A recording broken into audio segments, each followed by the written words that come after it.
ये अभी अचानक से ये तो कैसे चीजें बिगड़ गई, जो आरओ का रिजल्ट आया और फिर पीसीएस का रिजल्ट आया।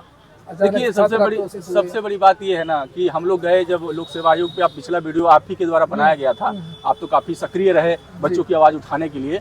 उसके लिए बच्चों का आपको धन्यवाद देना चाहिए, क्योंकि आपने बहुत सक्रियता से अपने भूमिका को निभाया है, लोकतंत्र की भूमिका को। तो सबसे बड़ी समस्या कहाँ से आई? समस्या ये आई कि कुछ चुनिंदे लोग एक्वायर कर रखे हैं लोक सेवा आयोग जैसी संस्थाओं को। कुछ चुनिंदे लोगों के पास ये है कि हमने उनको ज्ञापन दिया तो उप सचिव ने हमसे ये पूछा, आप वीडियो में देख लीजिए, मैं कोई झूठ नहीं बोल रहा हूँ, आप ही के द्वारा बनाए हुए वीडियो में उन्होंने कहा है कि हमें कब ज्ञापन दिया आपने। हाँ, उन्होंने कहा था जी जी, हमने 4 ज्ञापन उनको दिए, चारों नोटिस उनको दिखाई कि देखिए हमारे पास रिसीविंग है चारों कॉपियों। लेकिन अब उसके बाद उनके पास कोई जवाब नहीं बचा। हमने उनसे पूछा कि माननीय ये बताइए, हमारी लड़ाई आपसे कोई जमींदारी की लड़ाई नहीं है, पटीदारी की। हमने स्पष्ट पूछा कि हम इसी गौरवपूर्ण इतिहास को सुयोजित करते हुए लोक सेवा आयोग में आना चाहते हैं। जिस पद पे आप बैठे हैं, आपका एक जटिल अनुभव रहा है समाज को देखने का, बेसिक बुनियादों को समझने का। आप ही बता दीजिए कि हमारे जो 5 मुद्दे हैं, रिवाइज, फाइनल रिवाइज आंसर की, पेपर को गलत बनाने को मुद्दे को लेकर के, कटाव को लेकर के, और आपकी जो 15 गुना बात को लेकर के, इन सारी चीजों को लेकर के, फाइनल रिवाइज आंसर की को लेकर के, जो भी हमने अंक पत्र को, सबसे इम्पोर्टेंट अंक पत्र को लेकर के जो हमने इनको बात की कि आप अंक पत्र को अपलोड करिए। बिहार जैसी संस्था, तो इसको लेकर के तो जब आपने ज्ञापन दिया उसके कुछ दिन बाद जब अखिलेश यादव ने ट्वीट किया और जब ये आपने ऐलान कर दिया कि 15 तारीख को हम पहुंचेंगे वहां पर, तो उसके बाद में लोक सेवा आयोग ने एक नोटिस जारी किया विस्तृत, और बताया बिंदुवार जो भी आपने ज्ञापन दिया था कि कट ऑफ का मामला हम इसलिए नहीं दे रहे हैं, संशोधित आंसर की इसलिए नहीं दे रहे हैं। तो जवाब तो दे दिया ना उन्होंने। नहीं, जवाब कैसे दे दिया ये बताइए कि संवैधानिक संस्थाओं में एक आप डॉक्टर के पास अगर जाते हैं, डॉक्टर आपका इलाज करता है, तो क्या आपका अधिकार नहीं है जानने का कि मुझे बीमारी किस चीज की है? बिल्कुल बिल्कुल, आपको अधिकार है ना। तो अगर हम परीक्षा दे रहे हैं और परीक्षा दे रहे हैं तो हम ये जानने के अधिकारी नहीं है क्या कि हमारा नंबर कितना आ रहा है? वो कह रहा है कि हम संशोधित आंसर की फाइनल रिजल्ट के बाद देते हैं। क्यों देते हैं? ये पारदर्शिता को सुनिश्चित कर रहा है या पारदर्शिता, ये न्याय को डिले करा रहा है? न्यायपालिका जैसी व्यवस्था हमारे पूरे देश की, सुप्रीम कोर्ट जैसी बड़ी व्यवस्था जो है, अपने हर चीज को पारदर्शी बनाने के लिए वीडियो कॉन्फ्रेंसिंग कर रही है, वीडियो पे सब कुछ अपलोड कर रही है, ऑनलाइन वो पूरे केसेस को सुन रही है, और आप जो है इस पारदर्शिता को नहीं सुनिश्चित कर पा रहे हैं कि आप रिवाइज आंसर की, कट ऑफ, श्रेणीवार कट ऑफ बच्चों का, और फाइनल रिवाइज आंसर की, और जो प्रश्न आप गलत बना रहे हैं उस पे आप कौन से क्वेश्चन को सही मानते हैं, कुछ क्वेश्चन को गलत मानते हैं, क्या ये बच्चा जानने का अधिकारी नहीं है? सही बात है। तो मतलब ये कि कब चाहते हैं आप? तुरंत प्रीलिम्स के तुरंत बाद रिजल्ट जारी होता है? बिल्कुल पहले हुआ भी है। 18 के पहले होता था ना? नहीं, बिल्कुल होता था। 18 के पहले सारे नंबर, सारे मार्क्स प्रीलिम्स के बाद जारी हुआ करते थे। देखिए हमारा कहने का मतलब बस इतना है कि ये अपने आप को संघ लोक सेवा आयोग न बने। अगर संघ लोक सेवा आयोग बनना है तो संस्था पे ताला मार दें और अपनी सारी भर्तियों को संघ लोक सेवा आयोग को दे दें, सुपुर्द कर दें कि भैया हमारी भर्तियां, एसडीएम की सारी भर्तियां संघ लोक सेवा आयोग कराएगा।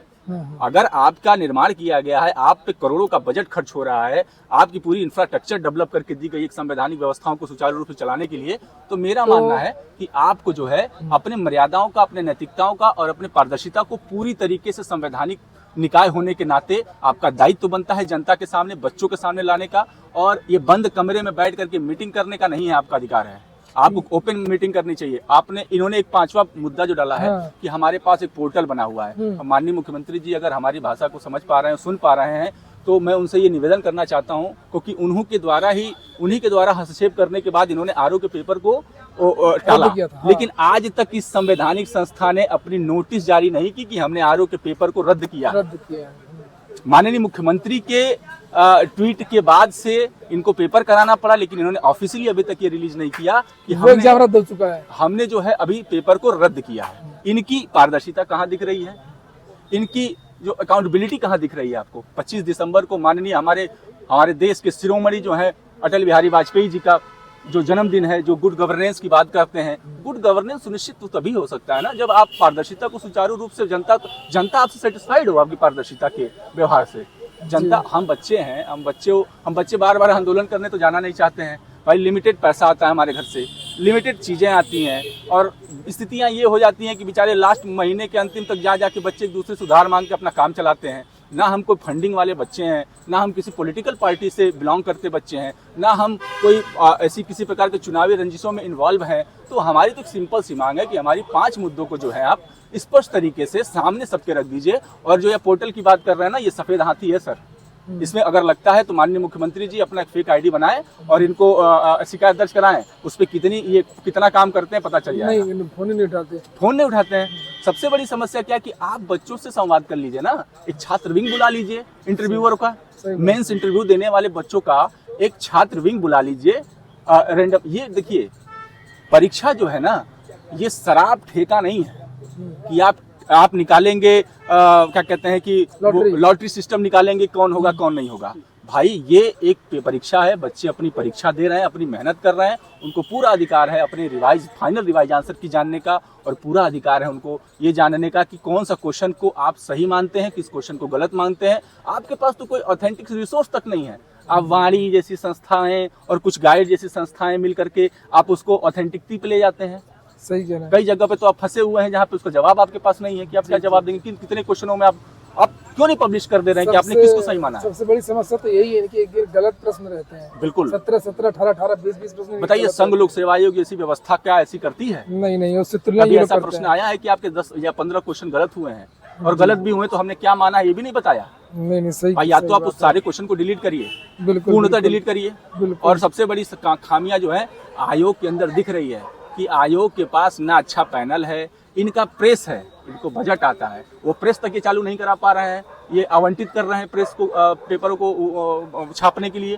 क्यों आप प्राइवेट संस्थाओं का इस्तेमाल कर रहे हैं? भाई, आपके पास पूरा इंफ्रास्ट्रक्चर है, आपके पास पूरी तरीके की व्यवस्थाएं हैं, क्यों नहीं आप उसका काम कर रहे हैं? उससे अपना गोपनीयता भंग हो रही है आपकी, क्यों हो रही है? पेपर लीक हो गया था, बाहर आउटसोर्सिंग पेपर छपा था का, बताइए बाहर से। तो ये भी एक चर्चा हुई थी कि ये पेपर बाहर छपते हैं जिसकी वजह से ये लीक होने के चांसेस बढ़ जाते हैं। तो ये हुआ था गवर्नमेंट प्रेस से पेपर छपेंगे, ये चर्चा हुई थी। बिल्कुल ये होना भी चाहिए, बिल्कुल ये होना चाहिए भाई। बहुत बड़ा बजट। अभी क्या शासन प्रशासन से कोई बातचीत अभी क्या?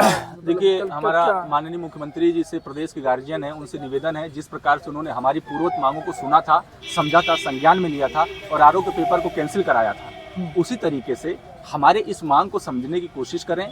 हम किसी भी प्रकार के अराजकता को न बढ़ावा देना चाहते हैं, न बढ़ाएंगे, और ना हमारी कोई ऐसी मंशा है।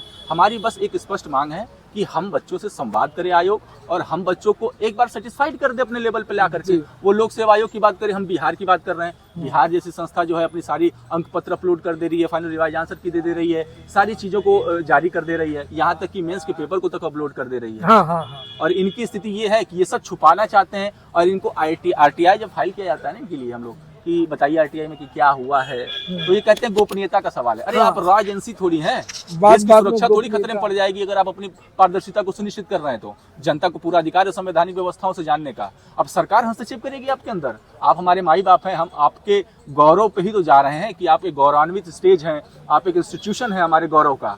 हम आपका पोस्टर अपने कमरों में लगा रखे हैं, लबासना और लोक सेवा आयोग जैसी संस्थाओं को पूजा करते हैं इनका हम लोग, और ये इस तरीके से व्यवहार कर रहे हैं जैसे कि हम लोग किसी गतिविधियों में इन्वॉल्व हैं या हम लोग अपराधी हैं। ऐसा तो अपराधियों के साथ व्यवहार नहीं होता है। कल हमारे 2 बड़े भाइयों को डिटेन किया गया, पुलिस ने इतनी गंभीरता से पूछताछ की जैसे लगा कि कोई अपराधी है, कोई आतंकवादी है ये लोग। अरे हम बच्चे हैं यार, हमसे अगर जानना ही है आपको कि आपका क्या स्थिति है, हम अगर अपने मुख्यमंत्री से शिकायत नहीं करेंगे, आयोग के अध्यक्ष से शिकायत नहीं करेंगे, तो हम किसके पास जाएंगे? हमारा माई बाप कौन है? बताएं हमको आयोग की हमारा माई बाप कौन है? हम विपक्ष के पास जाए दिन भर? भाई विपक्ष सत्ता में नहीं है, विपक्ष ने अपना नैतिक समर्थन जो है प्रतियोगी छात्रों को दिया है। इसका ये कतई मतलब नहीं है कि पॉलिटिकल सिस्टम है ये। नैतिक समर्थन का मतलब होता है कि बच्चों की बात सही है। बिल्कुल, बच्चों की बात सही, जो धरना प्रदर्शन कर रहे हैं वो सही है। और क्या कुछ मामले ऐसे हैं जो माननीय न्यायालय में फंड पड़े हुए हैं, जिसपे हम लोगों ने उस पर अभी चर्चा करना उचित नहीं समझा, क्योंकि वो न्यायालय के अधीन मामले हैं। इस वजह से कुछ बच्चे जो हैं या कुछ हमारे छात्र ऐसा सोचते हैं कि हमको अलग कर दिया जा रहा है या हमको अपने से अलग समझा जा रहा है। ऐसा नहीं है। हमने श्रेणी वर्ग कटऑफ की जो मांग की है वो आपके हित में ही की है, ताकि आप कोर्ट में अपना एविडेंस लगा सकें, आपको कुछ राहत मिल सके। लेकिन अगर आप इसको पॉलिटिकल मुद्दा बनाना चाहते हैं, आप चाहते हैं कि हम इसको पॉलिटिकल एरोगेंस को खड़ा करना चाहते हैं, ये कतई गलत है। क्योंकि यहाँ पे लाखों परीक्षार्थी अपने जीवन से जूझ रहे हैं, लड़ रहे हैं बेचारे। आपके चक्कर में वो बच्चे पॉलिटिकल बन जाएंगे। आपको इस समझ में आना चाहिए, आपको शर्म भी आनी चाहिए इस बात को लेकर के। हम आपको अपने से अलग नहीं किए हैं, बिल्कुल नहीं अलग किए हैं। आप हमारे भाई हैं, हम आपके भाई हैं। यहाँ पे जाति, क्षेत्र, लिंग, संप्रदाय से ऊपर उठ के सोचिए। यहाँ पे छात्र हित की बात सोचिए, प्रतियोगी हित की बात सोचिए। जी जी जी बिल्कुल। और मैं आपको स्पष्ट ये भी कह देना चाहता हूँ आपके चैनल के माध्यम से मान्यवर, कि किसी भी प्रकार का पॉलिटिकल एजेंडा, चाहे बीजेपी हो, चाहे कांग्रेस हो, चाहे समाजवादी पार्टी हो, चाहे बसपा हो, चाहे आम आदमी पार्टी हो, या किसी भी प्रकार का राजनीतिक संगठन हमारे इस आंदोलन में एज विद्यार्थी बन के आए, किसी प्रकार का एजेंडा लेकर के ना आए। हमारा उनसे इतना ही दरख्वास्त है, अगर वो मेरा साथ देना चाहते हैं, हम बच्चों का साथ देना चाहते हैं, तो परीक्षार्थी बन के आए। और जिस प्रकार से माननीय प्रदेश के गार्जियन विपक्ष ने हमारा सहयोग किया प्रतियोगी छात्रों को कि भाई ये मांग वाजिब है, इस पर बात चलनी चाहिए, तो उसको कायदे से समझने की कोशिश करें। और हम सबका स्वागत करते हैं इनडायरेक्ट वे में, प्रत्यक्ष रूप से। हम ये नहीं चाहते हैं कि आप अपने एजेंडा को फुलफिल करने के लिए अपने संगठन के बच्चों को भेज दीजिए, यहाँ बवाल मचवा दीजिए, इस पूरे आंदोलन को जो है एक राजनीतिक मंच दे दीजिए 27 के चुनाव को मद्देनजर रखते हुए।